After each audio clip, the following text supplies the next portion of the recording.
So here now exclusively, Don Blankenship, West Virginia Republican Senate candidate for the U.S. Senate and former Massey Energy Company CEO.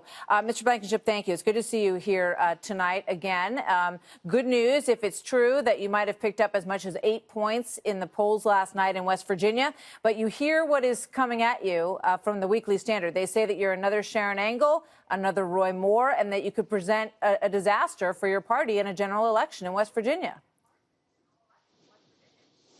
Well, I think they're just wrong. You know, they've been wrong a lot. They've been wrong so far in this campaign. I'm a little bit miffed that a China person is discriminatory. I thought that if you referred to someone as an Asian or whatever, you might try to throw it in that category. But somebody from China is from China. Somebody from the U.S. is from the U.S. But to the extent anybody thinks that that's a racial slur, I'm sorry, but I don't see it.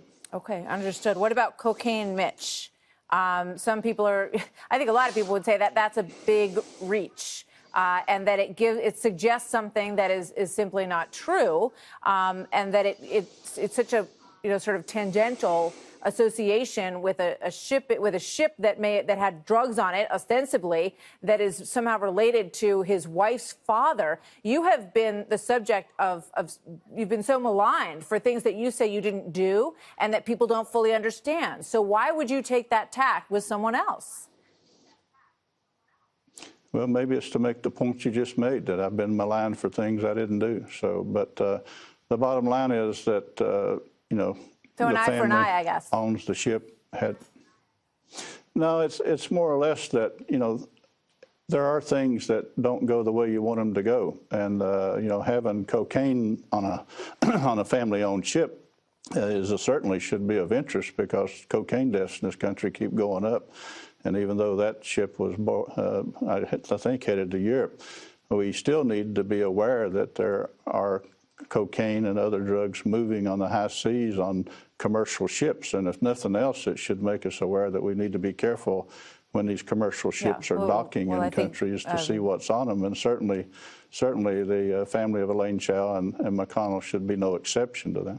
All right. I think that, as I said, people would find that to be a bit of a reach to call him Cocaine Mitch. But you have said that, and that's your explanation for it. Let me ask you about this, because if you do win in the primary next Tuesday night, Democrats, are pretty much already preparing ads, no doubt. You've already seen the kind of ads that will be leveled against you. One of them will go after you on environmental issues, that they'll say that the methods that you used for mining in West Virginia caused cancer in some people, and that you diverted the water source to your own home while you let the water in the rest of your neighborhood that had coal slurry in it be contaminated. So those will be asked of you, sir. So what would you say to those charges?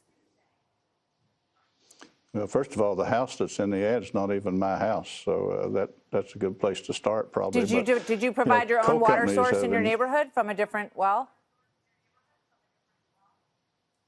No, it's a longer story than you probably got time for. But the city, which is a small town nearby, had run water down close to my home on their own, and it gave me a chance to pick up that water. But at that point, no one even knew there was a concern about any wells, and I'm still not sure what the facts are around those wells. But it's easy to make up stories, and as you said, they're already running those ads, and they're probably going to get beat in the primary. And Joe Manchin has so much baggage that he'll be much easier to beat. So I'm not concerned about being able to beat Joe Manchin. I've beat him 2 or 3 times before on issues, and the media's slant on these issues with, a water spill or with an accident or whatever are totally different than the behavior of Joe Manchin, which is intentional. So in terms of the fact that, we brought this up last night, with regard to your time in prison, and your probation is scheduled to end the day after the primary, is that correct? Yes. Okay. Last night it was interesting, actually, that neither one of your opponents really went after you about that at all. But here again, if you do win the primary, it will be front and center. And I know that you believe that you were falsely imprisoned. But do you think that will be a liability for you if you get into a head-to-head matchup with Senator Manchin? Well, first of all, I don't believe that I was falsely imprisoned. I know that I was falsely imprisoned. And The reason they don't attack me is they're both attorneys, and they know what 302s are, and they know from the filing we made that 10 of the 12 302s that should have been provided to my defense from the lead witnesses were not.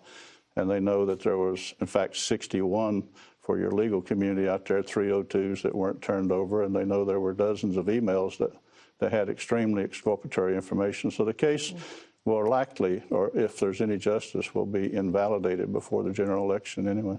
All right. Sir, thank you very much for answering questions here again tonight, and good to have you with us. Thank you. Don Blankenship in West Virginia.